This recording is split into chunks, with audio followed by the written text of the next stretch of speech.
Hello everyone, and welcome back to Rules as Written Character Builds. My name is Zach, and on this channel I make character builds for 2024 5th edition Dungeons & Dragons, aiming to strike a balance between theme and combat capability. We've been doing a lot of elemental themed videos recently. We had the Lightning Warrior last week, the Warden of Winter last month, and the Fire Giant before that. So this week we're going to be tackling another elemental type, one that has, in my opinion, very poor spell support: Acid.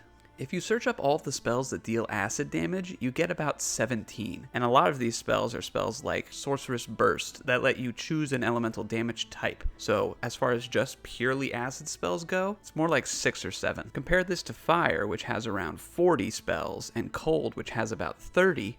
And you can see how acid sort of gets the short end of the stick. So today, using the chassis of the Draconic Sorcerer, we are making a build that focuses on dealing acid damage. Now, I know that last week was a dragon-themed build too, with the Dragonborn Lightning Warrior, but when it comes to Sorcerer subclasses that deal elemental damage, you really can't beat Draconic Sorcery. But to keep it sort of fresh, we are doing a little twist on the normal dragon theme and paying homage to one of my favorite monsters from Dungeons & Dragons, the dragon Tortle. With this goal in mind, I want to really make us feel like we are a monstrous creature, spitting acid and making claw and bite attacks. So let's dive into this week's build, the Dragon Tortle. With these videos, I focus only on the features that either play into the character fantasy or are necessary for the mechanical play of the build. For this reason, you'll often see me skip over class features. That's just me trying to stay on course and keep these videos down to a reasonable length. For this build, we are going with the Tortle species. Solid species here. We get a slashing damage unarmed strike that deals 1d6 damage. We'll be taking advantage of that later on. We also get an extra wisdom skill proficiency and the ability to hold our breath underwater for an hour. But the big feature that made Tortles popular is the natural armor feature,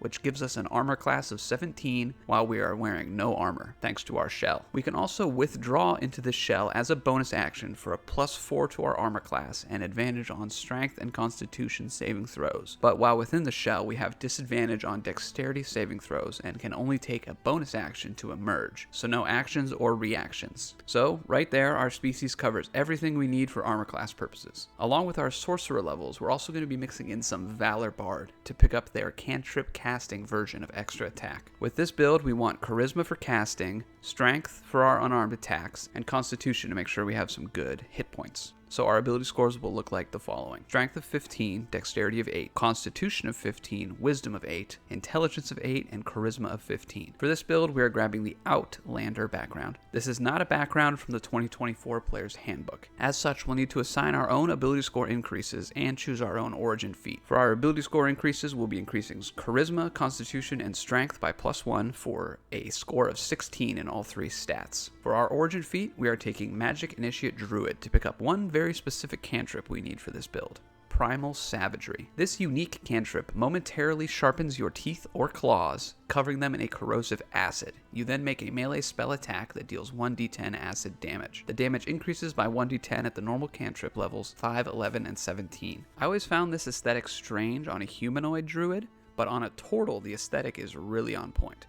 This is going to cover our melee damage option for most of the build. Also pick up the Guidance cantrip to give us a little support for our allies, and the Absorb Element spell for a nice defensive reaction. This build is not going to require any weapons or armor, just a spellcasting focus to throw out our spells. However, we will be making use of the Chromatic Orb spell, so I would try and pick up a 50 gold piece diamond with your starting gold. So let's take a look at our roadmap for the build. Levels 1 through 8 will be Sorcerer levels 1 through 8, 9 through 15 will be Bard levels 1 through 7, 16 through 19 will be Sorcerer levels 9 through 12, and level 20 will be Bard level 8. This roadmap is going to get us some solid upcastable acid spells from Sorcerer, and the very useful 6th level Draconic Sorcery feature, Elemental Affinity, before heading to Bard to pick up extra attack, then back to Sorcerer for more sorcery points, and then set us up for that 12-8 split to pick up 2 epic boons. So starting out in Sorcerer levels 1 through 8, Constitution saving throw proficiency, the spellcasting feature, innate sorcery, font of magic, meta magic,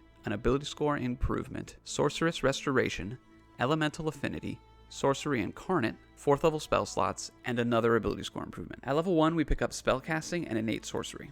As a sorcerer, we get 4 cantrips, and I want to pick up Acid Splash and Sorceress Burst for our ranged damage options. Acid Splash deals 1d6 damage on up to 2 targets within 5 feet of each other. Sorcerer's Burst does 1d8 damage to a single target, and if you roll an 8 on the damage die, it lets you add another d8 damage. So now we have Primal Savagery for melee damage, Acid Splash for multi-target damage, and Sorcerous Burst for single target damage. For all of our acid spells at range, I love the aesthetic that we are spitting the acid rather than like conjuring it up and launching it from our hands. Also, I would pick up the Shape Water cantrip just for the Tortle aesthetic. For our first level spells, we get 2 at level 1. Pick up Tasha's Caustic Brew. This spell lets you launch a 30-foot line of acid. Any creature within must make a dexterity saving throw or take 2d6 acid damage at the start of every turn until they take an action to scrape the acid off. Also take the Chromatic Orb spell like I mentioned earlier. This is a good ranged attack option that deals 3d8 elemental damage. We'll go with acid most often. Feature-wise, we're going to be getting Innate Sorcery. As a bonus action, you can unleash your magical origin for 1 minute,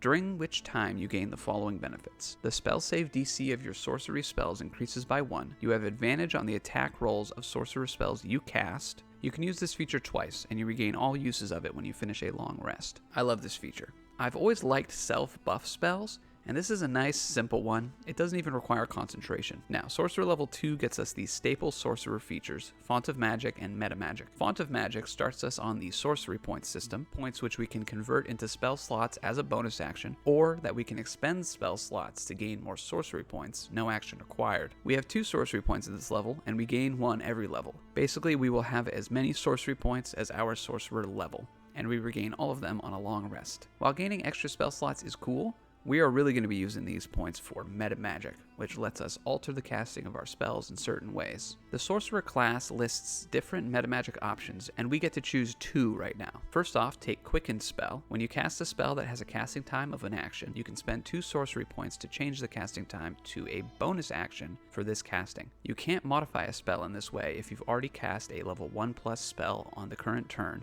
nor can you cast a level 1+ spell on this turn after modifying a spell in this way. Personally, I like to use this one to make 2 Primal Savagery attacks in 1 turn, almost like our own little version of extra attack. Also, pick up Transmuted Spell. When you cast a spell that deals a type of damage from the following list, you can spend 1 sorcery point to change that damage type to one of the other listed types: Acid, Cold, Fire, Lightning, Poison, or Thunder. Now, we can turn any damaging elemental spell into acid to better fit our theme. We'll still want to focus on spells that originally deal acid so we aren't burning through our spell slots too fast, but that versatility is nice, especially for iconic elemental damaging spells like Fireball, Lightning Bolt, and Cone of Cold. Also at this level, we're going to get 2 more prepared spells. I say you pick up Shield right now. We have a 17 armor class, so bumping that up to a 22 as a reaction is going to keep us pretty safe for most melee attacks. Next, at 3rd level, we get our subclass, and we are going with Draconic Sorcery. The first feature we'll be getting from this subclass is Draconic Resilience. The magic in your blood manifests physical traits of your Draconic gift. Your hit point maximum increases by 3. And it increases by 1 whenever you gain another sorcerer level. Parts of you are also covered by dragon-like scales. While you aren't wearing armor, your base armor class equals 10 plus your dexterity and charisma modifiers. The armor class calculation won't ever be as good as our natural armor, but the extra hit points are really nice. This subclass also gives us some expanded spells: Alter Self, Chromatic Orb, Command, and Dragon's Breath at this level. We also get Fear and Fly at 5th level, Arcane Eye and Charm Monster at 7th level, and Legend, Lore, and Summon Dragon at 9th level. For now, Dragon's Breath is a pretty fun spell to have around. It's a bonus action casting, 1-minute concentration. You touch a creature, which can be yourself, and essentially grant it a breath attack, dealing acid, cold, fire, lightning, or poison damage. So we can use this on ourselves to really live up to that dragon aesthetic. I also want to pick up Enlarge Reduce at this level, because it'll be a lot of fun to become a massive turtle and really try and bring that monstrous dragon turtle energy to life. At character level 4, we'll get our first ability score improvement, and we are taking Ritual Caster. Now, this might seem like a strange choice since we're already a full caster, but there is one ritual spell that we don't have access to as a sorcerer that I really want for this build, and that is Find Familiar. So Ritual Caster adds a number of first level ritual spells to our prepared spell list equal to our proficiency bonus. We can cast them with our spell slots,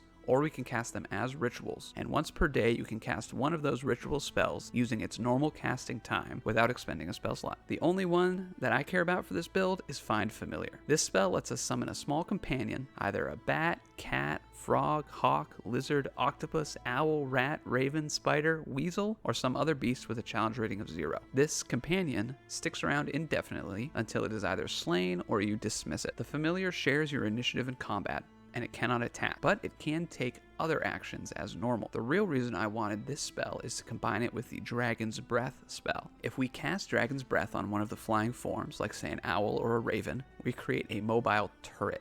capable of spitting a cone of elemental damage every single round. This feat also increases a mental ability score, and we'll use it to bump our charisma to 17. Next, at character level 5, we get an ability called Sorcerer's Restoration. When you finish a short rest, you can regain expended sorcery points, but no more than a number equal to half your sorcerer level, rounded down. Once you use this feature, you cannot use it again until you finish a long rest. Getting some sorcery points back is really nice. That's some more uses of Quicken Spell as far as I'm concerned. Finally, at character level 6, we get the feature I love this subclass for, Elemental Affinity. Your Draconic magic has an affinity with a damage type associated with dragons. Choose one of these types: acid, cold, fire, lightning, or poison. You have resistance to that damage type, and when you cast a spell that deals damage of that type, you can add your charisma modifier to one damage roll of that spell. We're choosing acid. So now all of our acid spells, which thanks to transmuted spell can basically be any damaging spell that we cast, gets our charisma modifier added to that damage. I'm mostly excited about this for Primal Savagery. So now we'll have a melee attack option that deals 2d10 plus 3 damage. And if we spend 2 sorcery points, we can do it again as a bonus action. That means in melee, we can potentially do 4d10 plus 6 damage. Not bad for a full caster,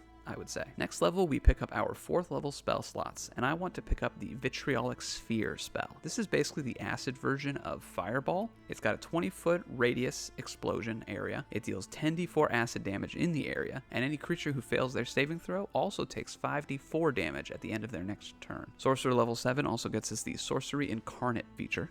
If you have no uses of innate sorcery left, you can use it if you spend 2 sorcery points as you activate the ability. In addition, while your innate sorcery is active, you can use 2 metamagic options per casting of a spell. Sorcerer level 8 gets us our 2nd ability score improvement, and I think it's time to pick up Elemental Adept. Increase your Wisdom, Intelligence, or Charisma score by +1 to a maximum of 20. Choose one of the following damage types: acid, cold, fire, lightning, or thunder. Spells you cast ignore resistance to damage of the chosen type. In addition, when you roll spell damage of that type, you can treat any 1 on a damage die as a 2. We're obviously going for acid with this one. Also, bump our charisma up to 18 for the +4 modifier. Now, we can head back into Bard to pick up our extra attack. Bard levels 1 through 7 will get Bardic Inspiration, Expertise, a Jack of all trades, the College of Valor subclass, an ability score improvement, Font of Inspiration, extra attack, and counter charm. Now that we're taking Bard levels, which is another full caster class, our spell slot progression isn't going to slow down. However, we won't continue learning higher level spells. Luckily, we set ourselves up for this by taking spells which can be upcast. So for damage spells, focus on Chromatic Orb, Dragon's Breath, and Vitriolic Sphere, and upcast them for higher damage as we unlock higher level spell slots. So, Bardic Inspiration is the poster child Bard ability. A number of charges equal to your charisma modifier, recharging on a long rest. We can hand them out to our allies as a bonus action, and they can add our bardic die to a failed d20 test, potentially causing it to succeed. At Bard level 2, character level 10, we get Expertise and Jack of all trades. Both of these are going to help our skill checks, which this character desperately needs considering the 3 -1s we have on our ability modifiers. I would take Expertise in Perception and Intimidation. At Bard level 3, we get our College of Valor, which gives our allies 2 more options to spend their bardic inspiration on, thanks to our combat inspiration feature.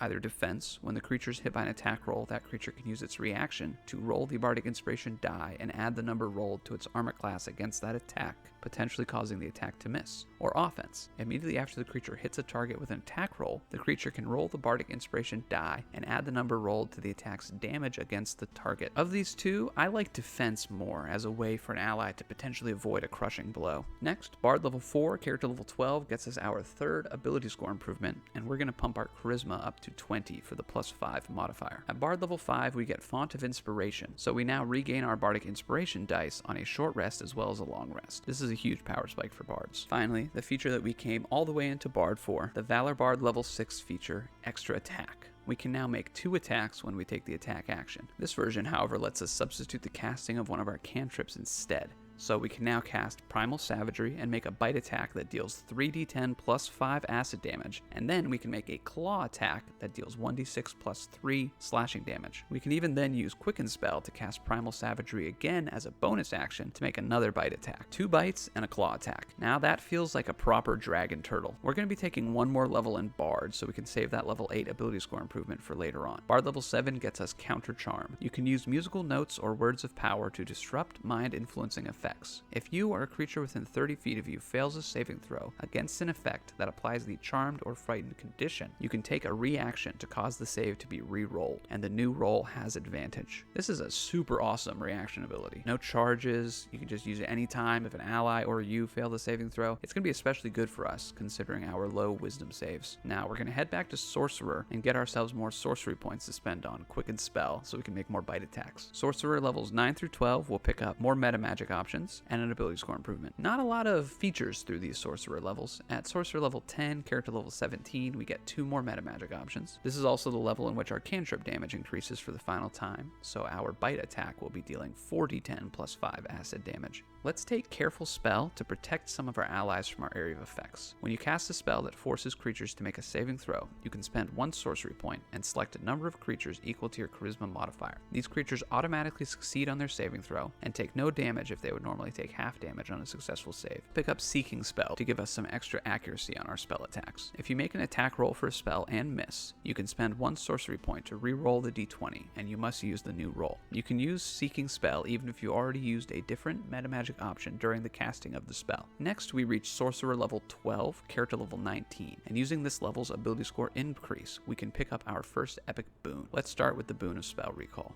Increase your intelligence, wisdom, or charisma by +1 to a maximum of 30. Whenever you cast a spell with a level 1 through 4 spell slot, roll a d4. If the number rolled is the same as the spell's level, the slot isn't expended. Use this to get that charisma up to 21, then we take our final level for a second epic boon. And to play into our dragon aesthetic, let's take the boon of True Sight. Increase 1 ability score of your choice by +1 to a maximum of 30. You have True Sight with a range of 60 feet. True Sight is a classic dragon feature, catching invisible thieves, digging through treasures, stuff like that, so it's really nice to have this on a character. And that's the build. So this build quickly turned into something that I did not expect. I originally thought that this would just be a single class sorcerer focusing on casting acid spells, and that's about it. But once I realized I could use the Tortle race and bring the dragon turtle theme in here, I started heading more into the direction of recreating that feel of playing as a monstrous dragon turtle. And I think this build fits that fantasy pretty well. We're starting out at level 1 as a turtle who can bite with an acidic maw and spit acid at range. Then once we hit level 6, our acid damage becomes more potent, adding our charisma modifier to that damage. We then head into Bard to pick up extra attack so we can bite and claw in the same turn, dealing both acid and slashing damage on a single attack action. Combo this with the Enlarge spell, and we can now grow to large sizes, so we really get that massive